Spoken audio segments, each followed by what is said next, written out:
Good evening, sir. Good evening. How are you?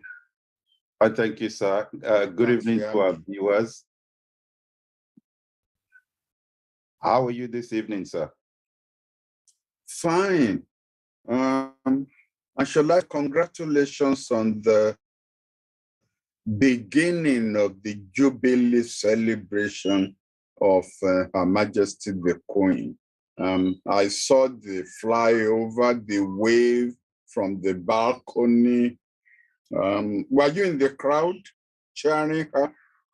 I was behind the balcony, sir, just not too far.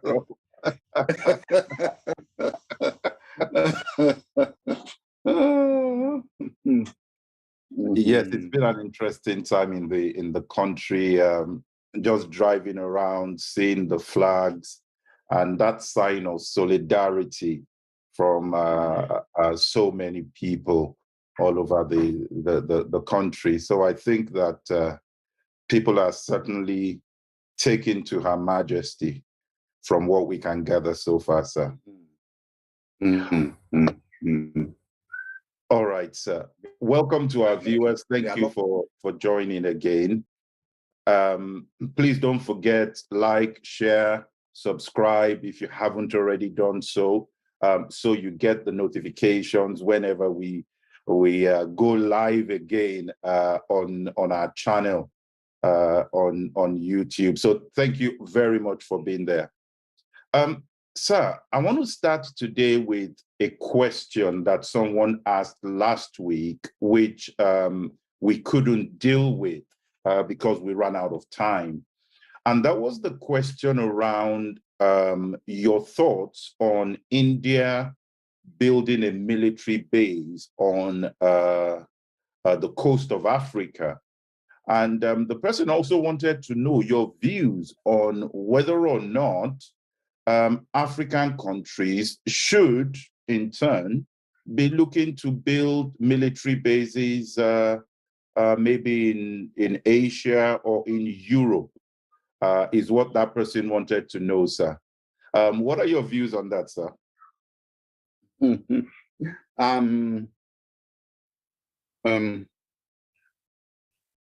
Before I answer that, please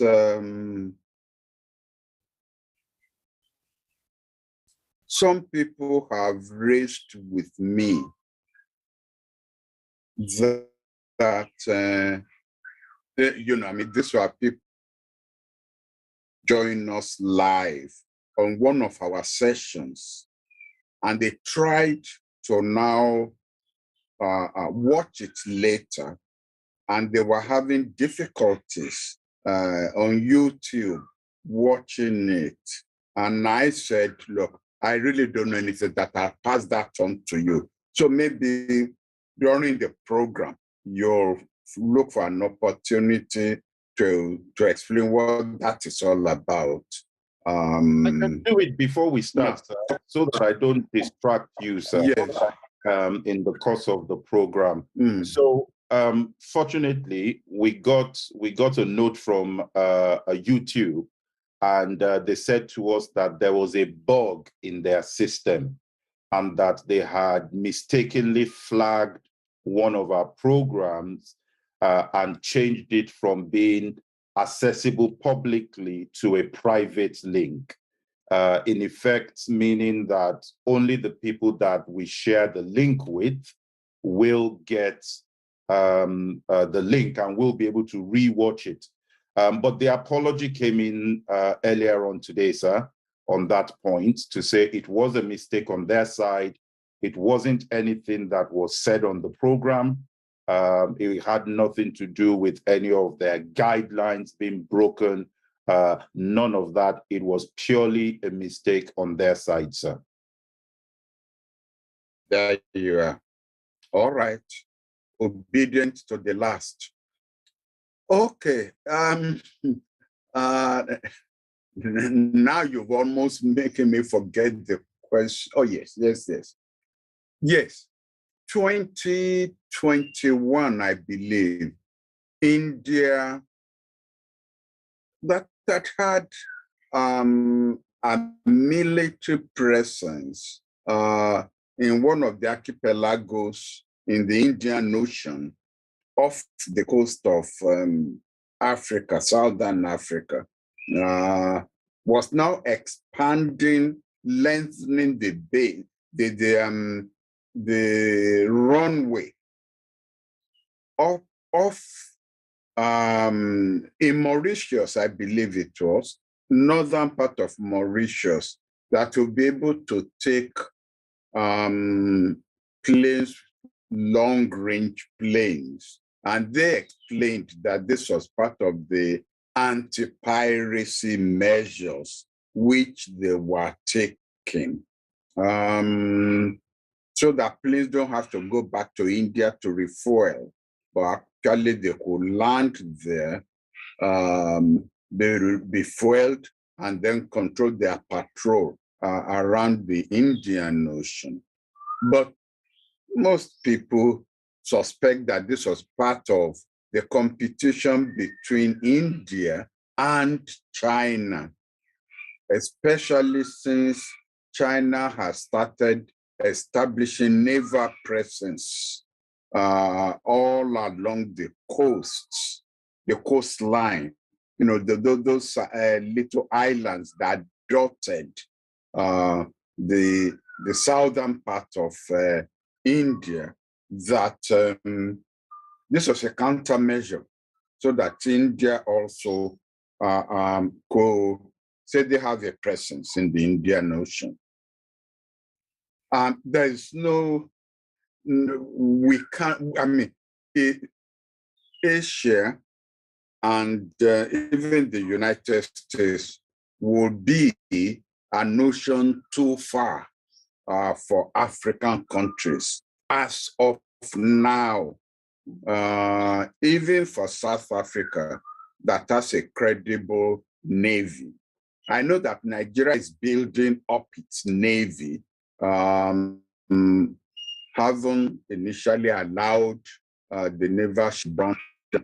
What I think Africa ought to do, and this is something I had proposed when I was Director General of the Institute of International Affairs, and also when I was a minister, was for Nigeria in alliance with all the African nations that border the Western, no, it will not be the East, that border the eastern coastline of the South Atlantic Ocean, and in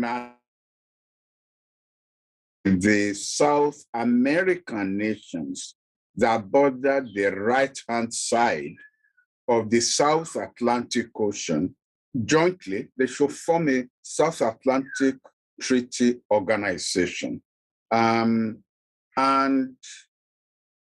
the reason, the rationale for that would be to let the superpowers know that they don't want their presence in the South Atlantic Treaty Ocean, that they themselves will be there, and then gradually to build up the naval powers of countries like Nigeria, maybe Angola, South Africa, Namibia. That will be on the African side. Then Brazil, Chile, and maybe one or two others on the South American side. So together, the Africans and the South Americans will guarantee the sanctity or the purity of the South Atlantic Ocean. That is, I think, should be the response to superpowers and nations like India that seems to be projecting their power towards the African strategic scene. So that to me should be the answer to that, rather than trying to go and establish bases in Asia or in, I mean, not that you will not, in as far as Asia is concerned, I'm sure if you go to friendly countries like Fiji, where actually Nigeria has what I call a soft diplomacy alliance, because we have the technical lead corps presence in Fiji. So we already have a soft diplomacy presence there, and so, but I think that we should concentrate on safeguarding the South Atlantic Treaty Ocean. Thank you for that, sir. While we're also still talking about the United Kingdom, sir, there is a very important point that I want to put to you. So earlier on in the week, the British government put out a program, and that program was to take people with very good qualifications, PhDs, masters, that were coming from a host of universities and allow them to come into the United Kingdom on a special program. But some have called out the absence of any African university from the list of universities that have been included in scope. Of course, they said they were looking for universities from the top leagues, who are in the top university ranking leagues in the world. And for that reason, there was no African country. What is your take on this? Some have said this is the racist issue about the United Kingdom. What's your take, sir? I don't think I have any independent take on the matter, because they have given the rationale for excluding. In fact, they did not exclude any African university. All they've said is they drew up their parameters. You must be among the first 20, did you say, of the rankings. There's an annual ranking done by an independent, I think the Times Higher Literary Magazine, and I know of one or two others that rank the world universities. And if they say they want the first 20 and no African university meets that ranking, then I cannot say because of us, they should now do the African thing. Go and pick somebody who is on the 25th ranking just to please Africans. To me, it's a I won't say it's a welcome sign, because anything that excludes us in terms of our mental capability cannot be welcome. But we must take to heart the fact that we've been called out. The standard of our universities has been called out. When I say our, I'm talking about African universities. We simply cannot be awarding degrees that are not acceptable. So the rest of the world, having said that, let me, however, say that there is some dichotomy here. This same week, I think the University of Calgary in Canada, one Canadian university, has just held its convocation, and all the LLM degrees or in law, all those who qualified to be awarded the Masters of Law degree were all Nigerians, all Africans. In fact, it was so unique that the chancellor of that university at the convocation drew attention to it. So obviously, when it comes to individual performance of our best brains abroad, they shine like the Northern Star. But the collective performance of the universities at home in Africa needs to be revisited. And there is an African saying that if you are not taught at home, you will be taught abroad. In other words, if your parents don't draw attention to a deficiency in your character at home, abroad, somebody will draw attention to it. Therefore, African nations must now revisit the characteristics of their universities, the quality of degrees they are awarding, maybe even the qualities of the university lecturers. The Nigerian lecturers in any Nigerian university, the public universities, I must say, which you enter in year one for a 3-year course degree, you'll be lucky if after 5 years you've got that degree, because your lecturers will 6 months in the year be on strike because they have problems with government over the financing of government. And I just believe that, there needs to be what in Britain you will call a royal commission to look what is the problem in our universities. We do need to have an independent commission so that we can get back.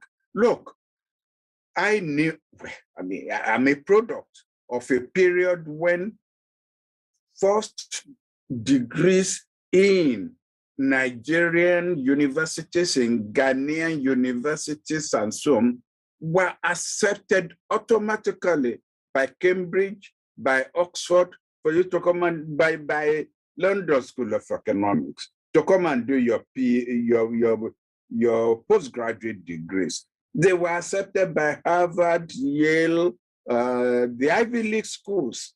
That was my time. So what has changed? Obviously, not the brains of the students. If all, as I said earlier on, the graduating students in law on the postgraduate degrees in law at Canadian universities were all Nigerians. So it's not the brains of the students that have changed. There's something wrong with the university system that needs to be addressed. Thank you for that, sir. Let me go to a little bit about the situation in Ukraine and Russia and the war that's going on there, sir. For quite a long time, the United States had been saying, and their allies, of course, had been saying that they would only give Ukraine defensive weapons, is what we had seen so far, to defend themselves. But this week, we saw President Biden approve some weapons that are a little bit more longer range than what they had before, with the provision that those missiles would not be used to hit Russia. What is your take on this? Russia is pushing back. Russia is saying this is now turning to direct confrontation. What is your view on that, sir? Well, again, aspects of this issue we have dealt with on this program. But I do admit that it needs revisiting. What exactly, to me, is the strategic objective of NATO in the conflict between Russia and Ukraine? Is it to equip Ukraine at the level where it is wiped out by Russia, but at a high cost to the Russians? In other words, that yes, Russia will defeat Ukraine, but at a high cost to the Russians. So it is left to the Russians to then decide what is the quantum of the high cost. Is that the objective of NATO? Because I cannot understand why each time you now say, oh, we are now going to give Ukraine a more powerful defensive weapon. And this is not the third month, 90 days or so of this war?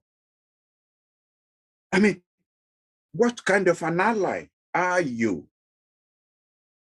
I mean, I'm losing my cities. I have about 2-3 million people in exile. I don't even now know, and I don't think the Ukrainians themselves know how many civilian casualties there have been.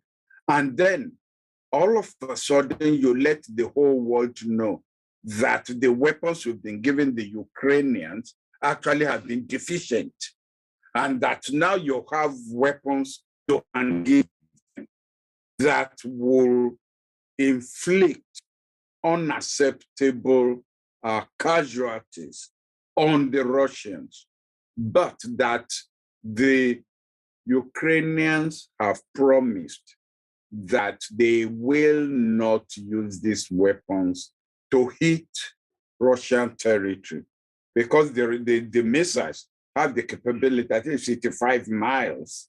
So depending on from the arc of Ukraine you fire it from, it can actually then hit Russian territory. But that you've got, a commitment from the Ukrainian president that will not happen, that they're not going to use it to maximum capability. If those are the kind of allies you have, God then help you. God help Ukraine. Number two, what is the purpose? Because if you continue to do the same thing and you expect a different response, that's what they call, that's the definition of insanity. From day one of this conflict, you have been telling the Russians this and the rest of the world the specific characteristics of the weapons you've been giving the Ukrainians. And it doesn't seem to have deterred the Russians. So what then is the point of again telling them the characteristic of these long-range missiles that will now be supplying to the Ukrainians? Would that be to deter the Russians when the previous ones have not deterred them? Or would that be, I don't know. I don't understand the thinking in the White House or the thinking in the Pentagon. I simply don't understand. But this will be the first war that I am aware of, where one side will be telling the other the weapons that will be made available to the other side in war. This is the first time. Because, I mean, that's why countries spend, millions or hundreds of millions in dollars building up a good spy network. That's their job, to spy on the other side so they could know. But now they're getting it free of charge. I don't really understand. And I hope that the so-called undertaking, which the Ukrainian president has given, I hope in the heat of the moment, if it doesn't deter the Russians, and the Russians do what they've been doing for the past 3 months, destroy some city or destroy somewhere in the heat of that moment, I hope the Ukrainian president will remember the undertaking that is given to the American government as to the limitation he will subject the weapons to. Because if they are to wipe me out in any case, then I don't really care. I will take down as many of you as possible. What do I have to lose? So bit by bit, despite the sanctions, despite all the talk from allies of Ukraine, the Ukrainian president has said that 20% of the country is now under Russian control. When do we agree and accept that actually the tide has changed, and what seemed to be a Russian side that was making loads and loads of mistakes is now turning around to be a Russian side that has continued with sustained pressure on Ukraine, on the allies that are supporting Ukraine, and bit by bit, they are taking over territory in Ukraine? When do we start to accept that Russia is now fully in control? Presumably, if the next batch of weapons have the destructive power that had been attributed to them, that's one if. Second, if their arrival in Ukraine is timely, then I suppose the assumption in Washington, or the assumption in NATO, is that the Russians can then still be pushed back with these new weapons, that they can still be pushed back, and that the quantity of damage inflicted on the Russians, that surely there must be a point where there must be a line the Russians would draw. But anyone who has studied the Napoleonic Wars between the Tsars and, of course, the forces of Napoleon, and anybody who has read carefully the War of Petersburg will know that there doesn't seem to be any red line for the Russians. Part of the strategy probably that they teach them in defense colleges and so on, is that you fight to the last man. It's not going to be like maybe the Western, staff colleges, where if you lose 10% or 15% of your men, then you pull down the flag and withdraw. Then the case of part of this strategy of Russian defense forces is fight to the last man, in which case there is no red line. They are practically going to have, of course, they will have to be withdrawing if they are losing men who cannot hold territory because of the incoming fire. But it will not be for Putin to then say, oh, I've lost 20% or 30%. Therefore, I want a ceasefire. I've never known. Well, of course, it happened in. Let me quickly correct myself. It happened in Afghanistan, but I'm not sure that that the commitment of the Soviet forces in Afghanistan is as strategic as the commitment of Putin in Ukraine. So let me move to Turkey, because we're seeing some interesting developments coming out of Turkey, particularly with some of the language that Turkey is also using.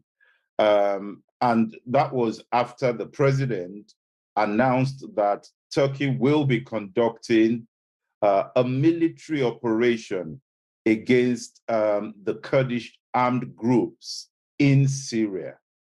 And some are saying, sir, that, well, Russia going into Ukraine was a military operation. This is now Turkey going into Syria, a military operation. Are they comparable in terms of those two things? And what are the chances of success for Turkey?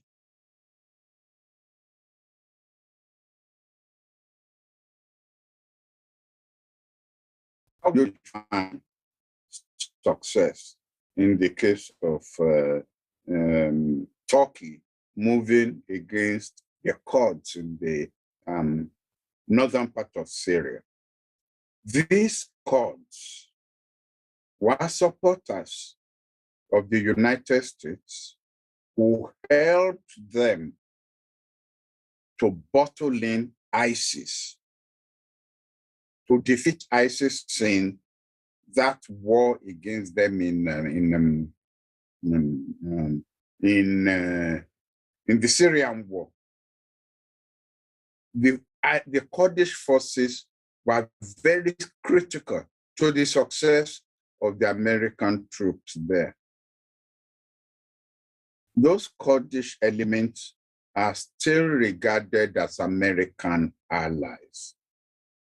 And I think that Turkey may be pushing its luck too far, because there's no way anybody sitting in the White House will allow an operation that would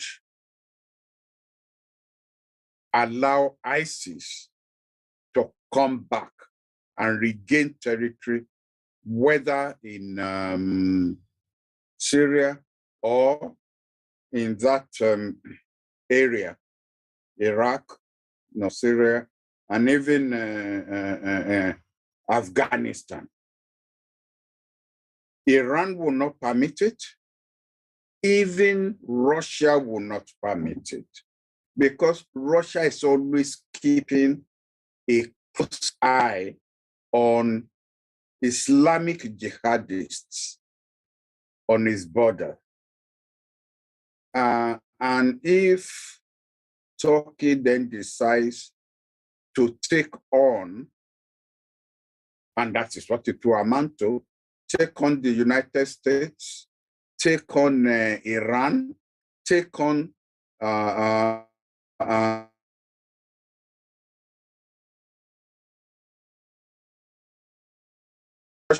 it will be one lock too far for the present president of Turkey. What I think is trying to do, just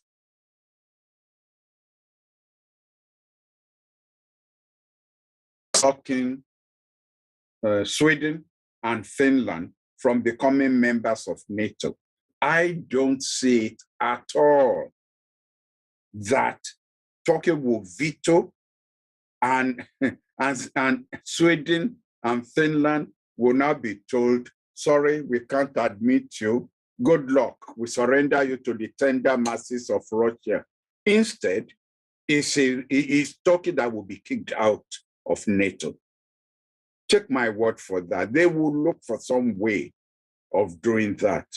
So I think it's a ball game that Turkey is playing, hoping that it will get, you see, Turkish interests is containing Kurdish fighters. That is his main interest.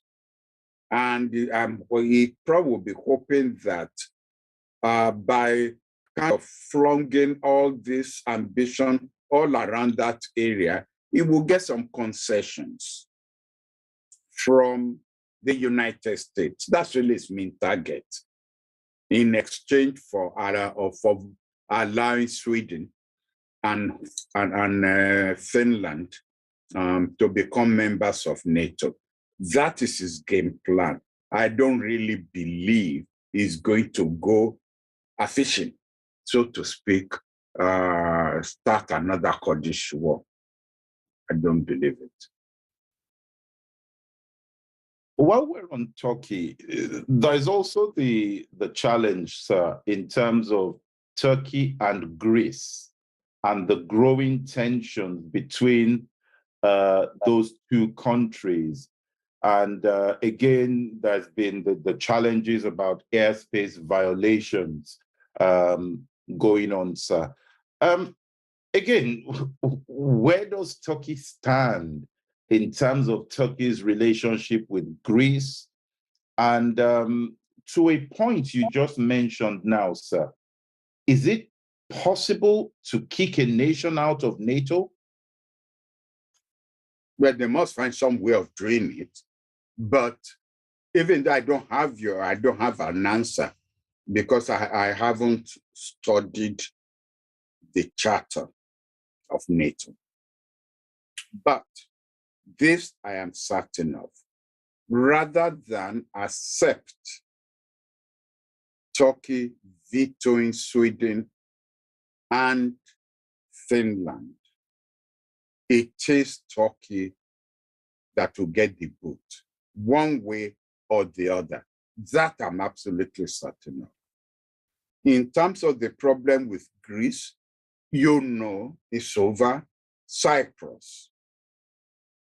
And then the fishing rights all around that ocean, in the oceans around that area. It's a problem that they've even fought a war, not even one, several wars over a period of 30 years. And they've ended up dividing Cyprus into two. There is Greek Cyprus, there is Turkish Cyprus, all on the same island. But don't forget, something which we have said earlier on, about 3-4 months ago. Turkey wants to recreate the Ottoman civilization, the Ottoman Empire. He sees himself as an incarnation of the Ottoman kings.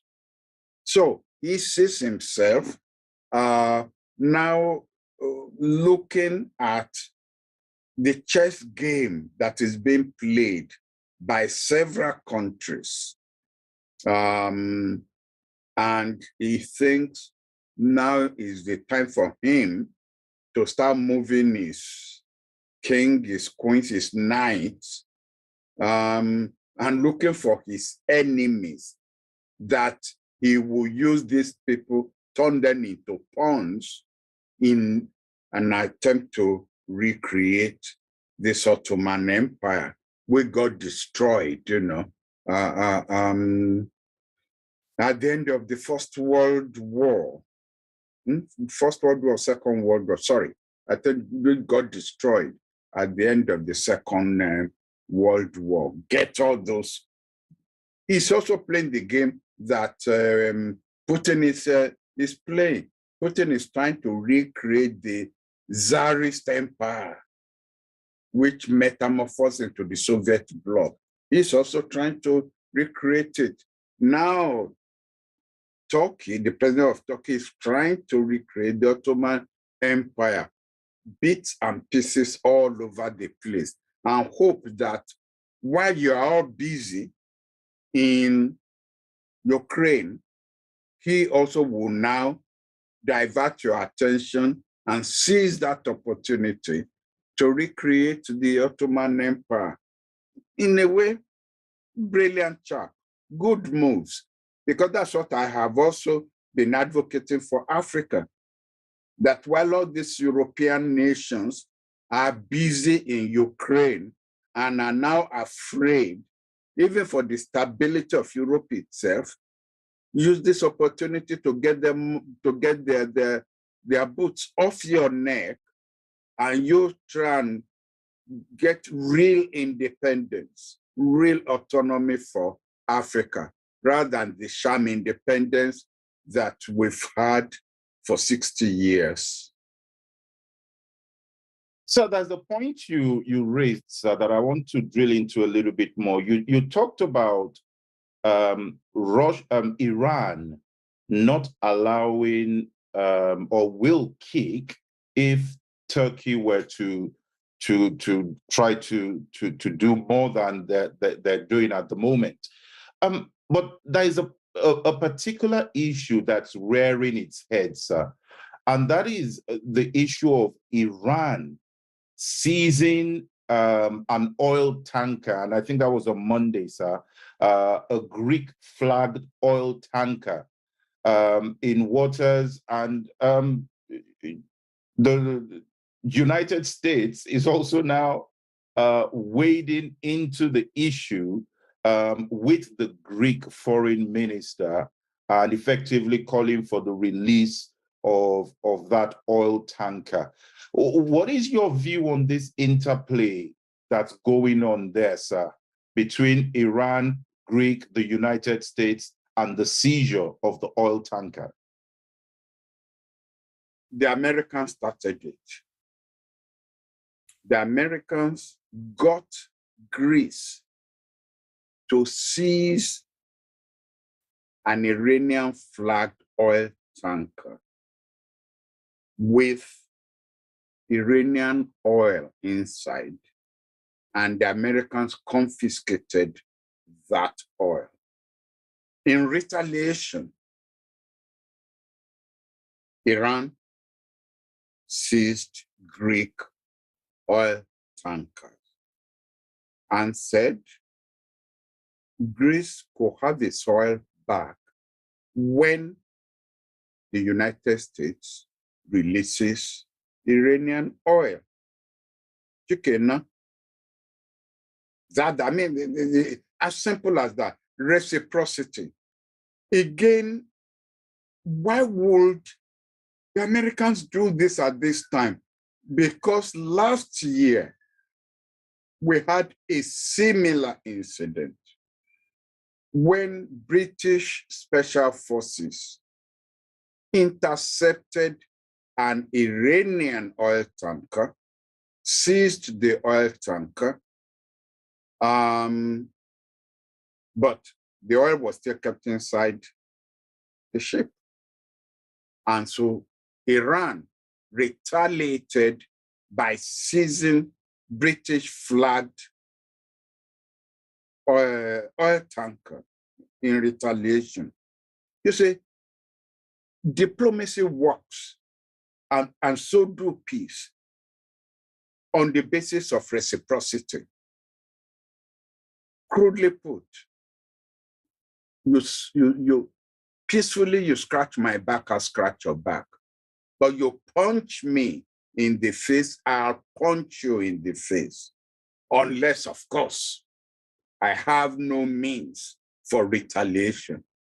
But it is very, very clear that because of the oil lanes, the shipping lanes in that Gulf area, Iran has the upper hand because a lot of the oil tankers, when they get loaded, have got to navigate their passage through Iranian-controlled or through the Iranian-controlled oil lanes, shipping lanes. Therefore, whatever you do to Iran is so easy for Iran to retaliate. And that's what they have done. Why pick this time to say you are enforcing some unilaterally imposed sanction against Iran? Look, there are times you look the other way when circumstances are not in your favor. You basically, the United States is fighting a war with Russia vicariously through Ukraine. Part of the weapon of war that is being used has been oil and gas. There have been this outcry in Europe that there may be, not that there may be, that there's going to be a shortage of oil. Today, they finally got OPEC, the oil producing and exporting countries, to agree that in August and September, they will increase their export of oil. Well, first of all, they will increase the production, and then they will increase the export. So they are finally succumbing to pressure from European countries to help address the expected shortage of oil. Why do you pick that time to say you are enforcing some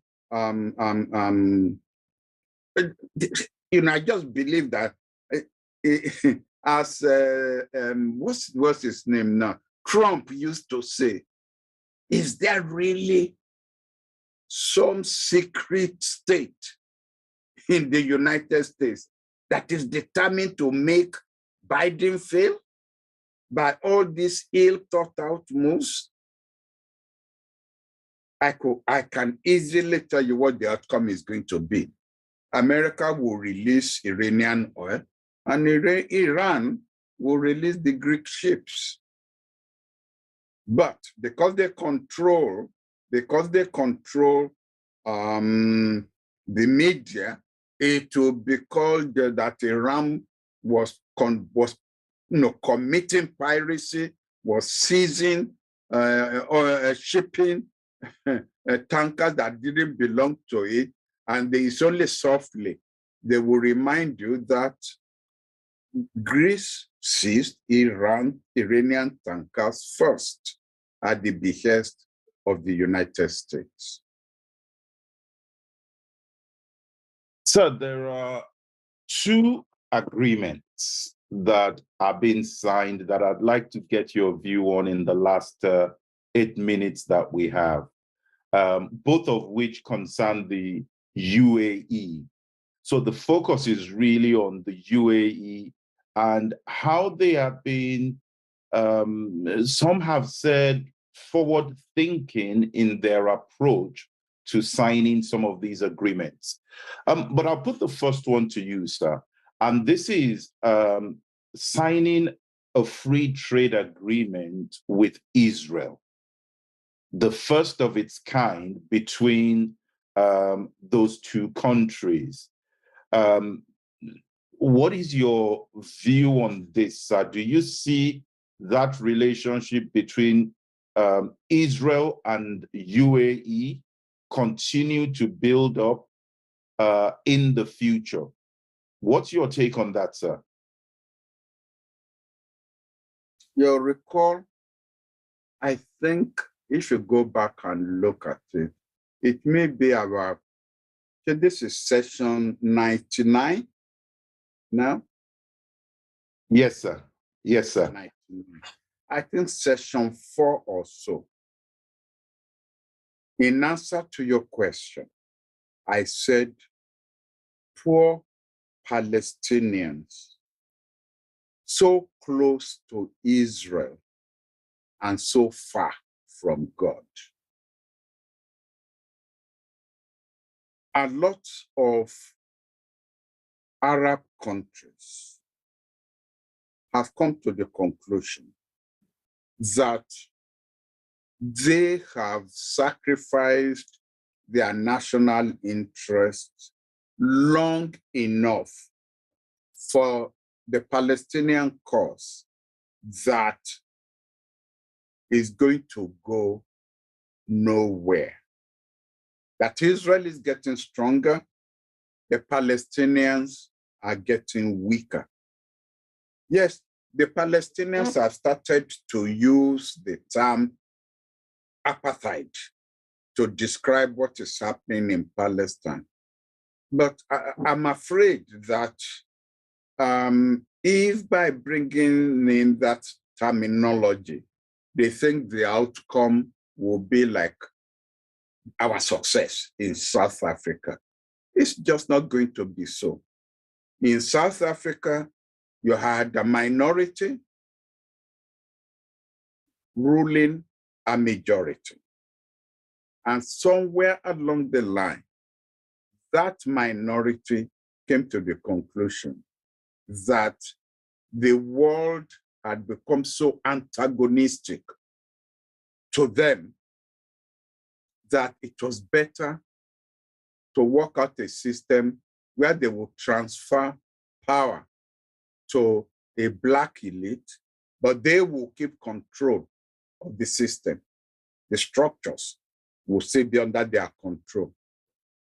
But in the case of the Palestinians, there is no way Israel will adopt that strategy or will adopt what happened in South Africa. There is simply no way. Again, because of the Holocaust remembrance. So when the Israelis say never again, they are remembering the millions, 6 million, I believe is the figure, that they lost in the Second World War. So there is no way. And by the way, that is why, and I mean, this is, I'm sure this is not news to anybody. This is why people believe that Israel has what's called, is it the Gideon?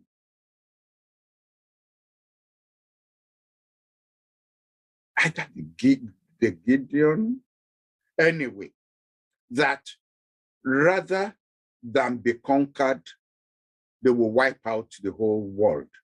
They will wipe out themselves and they will wipe out all their enemies.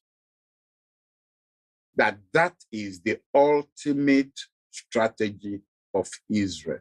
Of course, that is the opposite of the strategy of the apartheid regime in South Africa.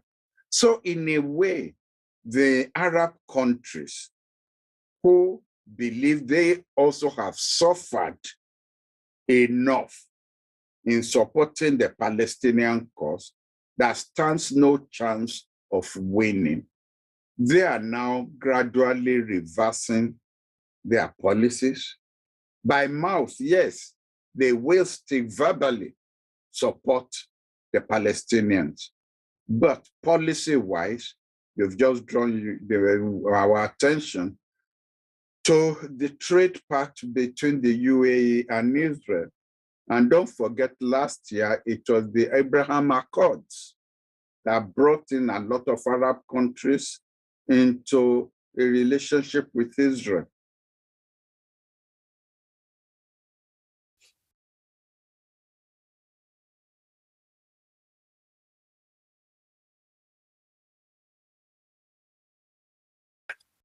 Oh, can you hear me, sir?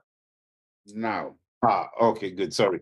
I was saying that the second part of the agreement with the UAE at the center of it is this major security pact that they want to sign with the United States, and it's been going on for a while, but they appear to be closer to this security framework, and they're looking for guarantees. Sir, the question is this.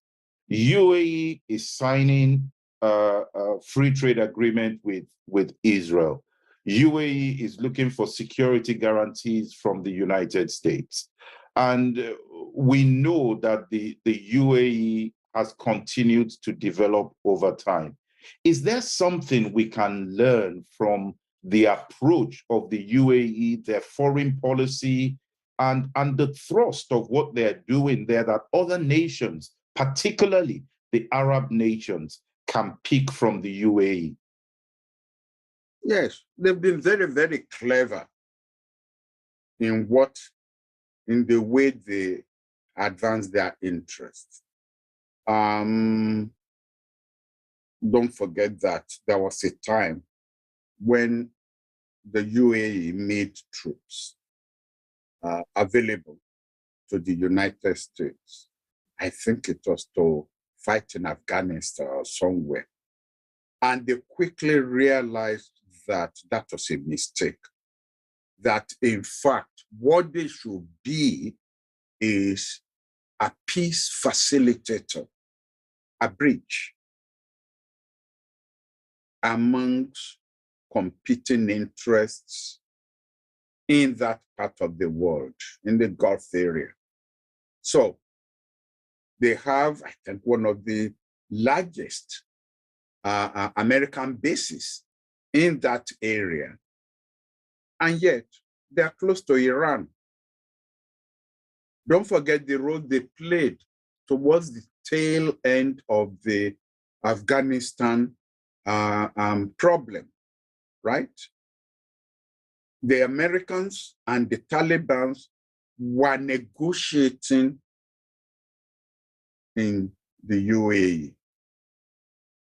The UAE provided the platform, the forum, because they made it clear that they were non-aligned. They were neutral in the competing interest. And when planes then started taking off from Afghanistan, they were landing in the UAE and providing sanctuary, but without them supporting either the political, supporting the political interest of any side. So for a small country, they've become a major peace facilitator in the world. And I think that would be my advice.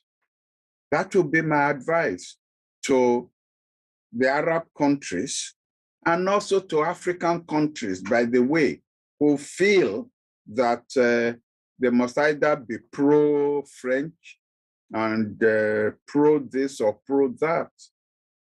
Be clever in the way in which you advance your interests. Don't be overcommitted to any particular side.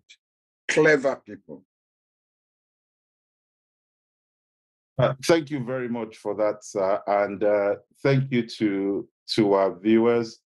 I can see some of the comments here, sir.